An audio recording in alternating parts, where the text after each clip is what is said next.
Théo adore les bananes. Il aime leur goût doux et sucré et en tant que sportif, apprécie leur qualité nutritionnelle. Potassium, magnésium, vitamines, la banane lui donne de l'énergie et nourrit ses petits muscles. Ce n'est donc pas surprenant que ce fruit soit partenaire d'un des plus grands marathons du monde. Ce que Théo ignore sur son fruit préféré, c'est qu'il est également le favori de toute la planète.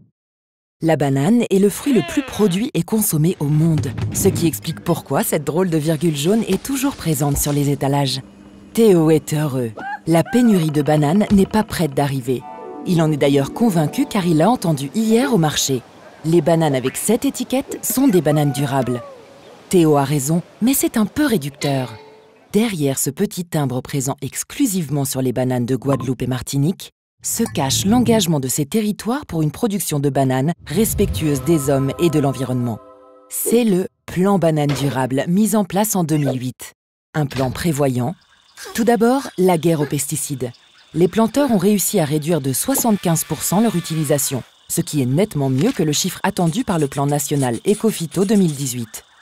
Un chiffre obtenu grâce à des pratiques culturales plus naturelles et protectrices de l'écosystème. Ici, on privilégie les engrais organiques, la mise en jachère, les plantes de couverture qui empêchent la pousse des mauvaises herbes et les phéromones pour lutter contre les insectes ravageurs comme le charançon.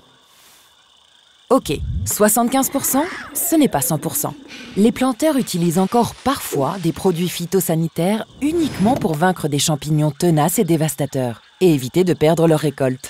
D'ailleurs, jour après jour, les chercheurs travaillent à la création de variétés de bananes naturellement résistantes à ces envahisseurs. Question conditions de travail, les récoltes se font manuellement et dans le respect des normes européennes. La santé et la sécurité des travailleurs sont préservées. Côté transport, la banane voyage en bateau dans un carton recyclable stocké à 13 degrés dans un conteneur basse consommation. Son empreinte carbone est ainsi limitée. Ce n'est pas parfait, mais c'est tout de même préférable au transport en avion. Ces changements profonds, dus essentiellement au travail continu de la production en partenariat avec les pôles de recherche agronomique, donnent déjà des résultats positifs. Le retour d'espèces animales, preuve d'une terre saine, l'avancée de la recherche dans la résistance naturelle de la banane aux maladies, et par-dessus tout, une banane meilleure pour la santé de Théo et celle de toute la planète.